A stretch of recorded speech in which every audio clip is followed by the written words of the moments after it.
So now we're going to talk about acid deposition, which is, by definition, the deposition of acid or acid-forming pollutants from the atmosphere on the Earth's surface.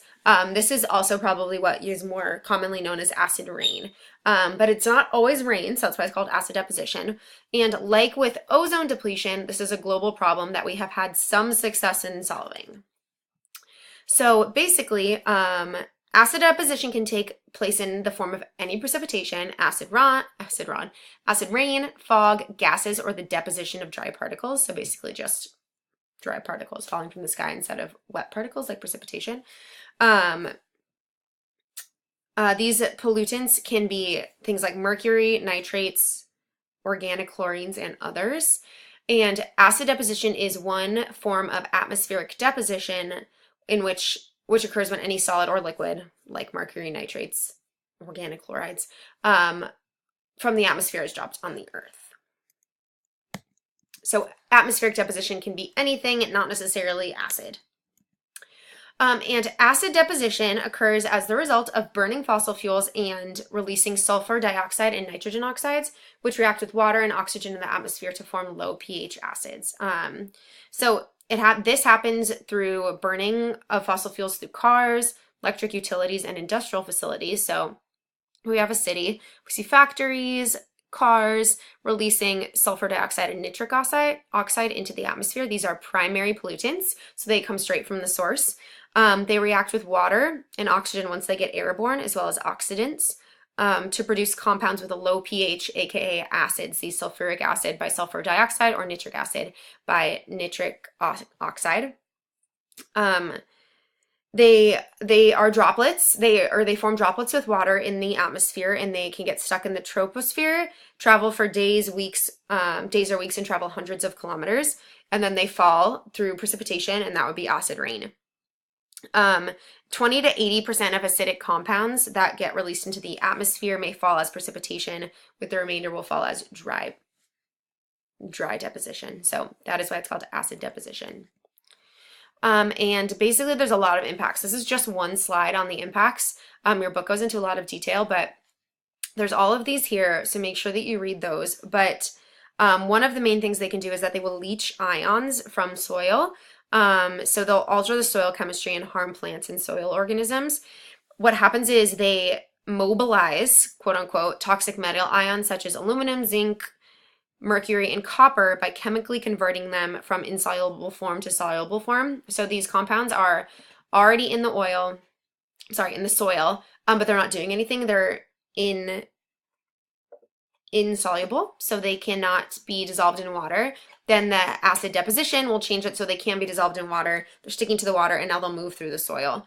And that can affect a plant's ability to uptake water, among other things. Yeah, so that's right here. That's the aluminum too. So it's a lot to do with soil, so it affects plants a lot. There have sometimes been cases of acid fog, which means a fog that has a pH of it's been found around to 2.3, which is the same acid or same pH as vinegar. So it's very, very far from the pH of 7, which is neutral water. It has enveloped forest for extended periods of time and kills trees because it affects the whole part of the tree if it's sitting there as fog. In addition, acid deposition can affect animals. It usually will affect populations of snails and other invertebrates, cause them to decline, which then reduces food source for birds. It can get into runoff from land and go into streams, rivers, and lakes. We've lost a lot of fish due to acid precipitation because of the amount of aluminum ions found. And so it damages the gills of fish and disrupts their salt balance, water balance, breathing, and circulation. So that's what happens as the acid deposition gets into the water and frees those aluminum ions. And then it affects the fish. And the severity of the deposition depends on not only the pH of what's falling from the sky, obviously. If it's more acidic, it would be worse, but also on the substance that is that the acid deposition is falling on, with its ability to neutralize the acid. So that's the soil, rock, or water, whether or not it can buffer out the acid. And the problem is that substrates, these substances that's falling on, naturally differ in their chemistry and pH. in regions with more alkalines. That means base, the opposite of basic, so like pH of higher than 7. So the more alkaline the soil, rock, or water, then they have a greater ability to stay neutral as the pH falls, as the acid deposition falls. But so in addition to ecosystems, it has affected man-made structures as well. It can damage crops, erode stone vehicles, and corrode vehicles. And these effects often occur in areas far from the primary pollutant's original source. So the primary pollutant will be released into the atmosphere, travel far distances before it gets turned into acid deposition and then falls. These examples here show that this is a Cleopatra's Needle. It's found in New York City. And you can see that the designs, the details in the structure have faded away. So it can dissolve away features from ancient cathedrals in Europe, sacred temples in Asia, and revered monuments in DC. So we're also losing cultural amenities. So basically what happens is power plants and factories in the Midwest are a big source of these pollutants. And so those pollutants travel east and fall out in states like Vermont, New York, and New Hampshire. We are currently addressing acid precipitation. So this is one of those things that we've had some success with. So the Clean Air Act of 1990, which we've talked about before, has established the acid rain program to fight acid deposition. And this program set up an emissions trading program for sulfur dioxide, which means that they allowed permits for facilities and factories to release sulfur dioxide, but allowed these emitters, the people emitting them, or the companies emitting them, to buy, sell, or trade these allowances. And so it created a strong economic incentive to reduce emissions, because they could sell that if they reduce their emissions, then they could sell their allowances and make money.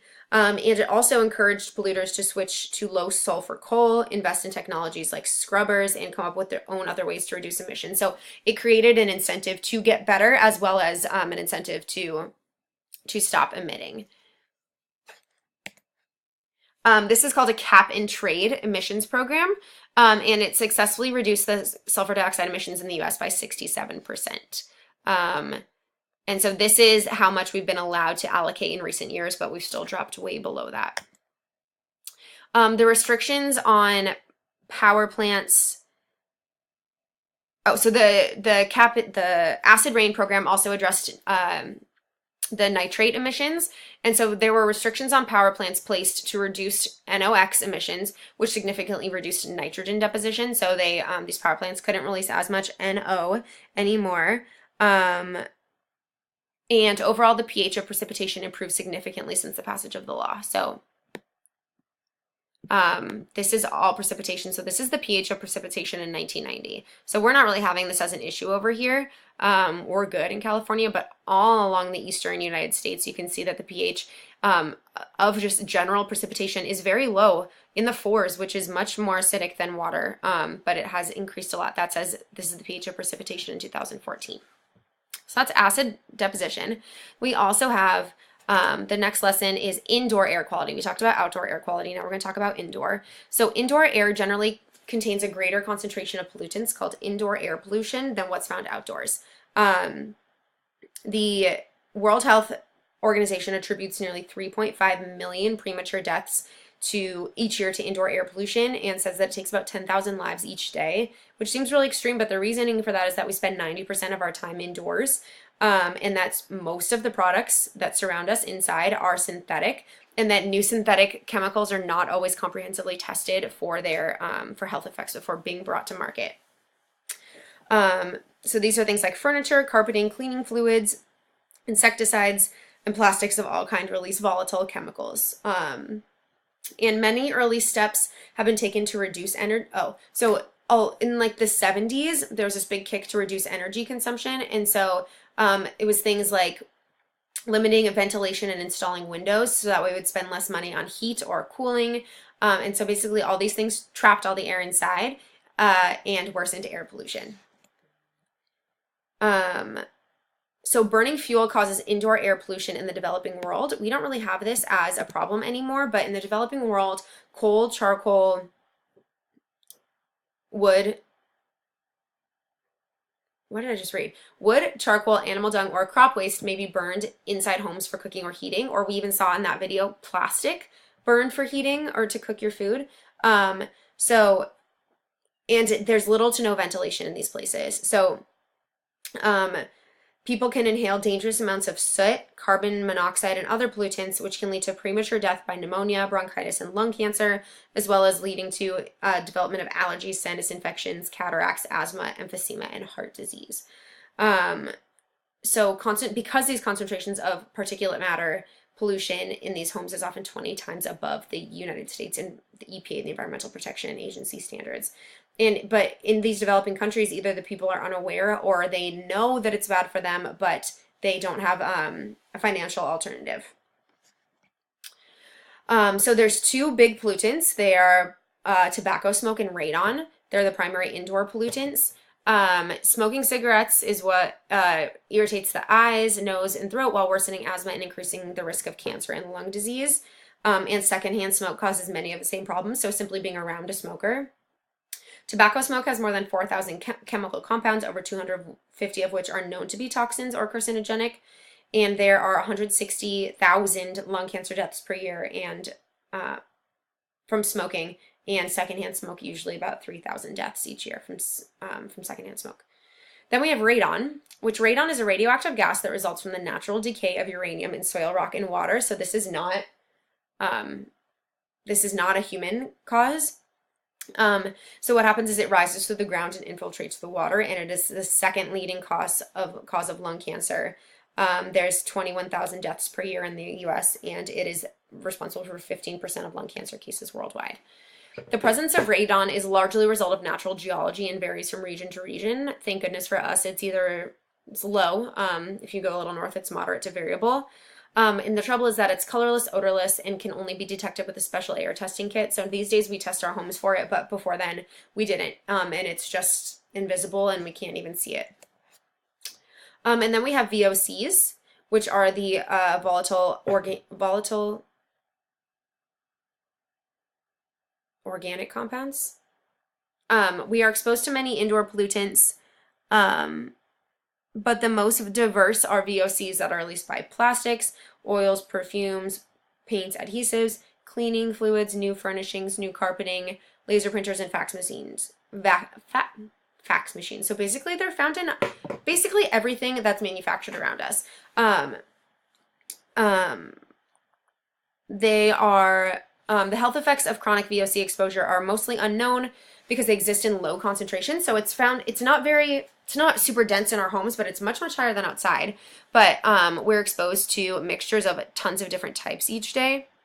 So for example, that new car smell that you smell when you get into a new car, it's a complex mix of dozens of VOCs as they are released from newly manufactured plastic, metal, and leather. So that's basically just toxic chemicals that you are smelling in a new car smell. One of the biggest ones is formaldehyde.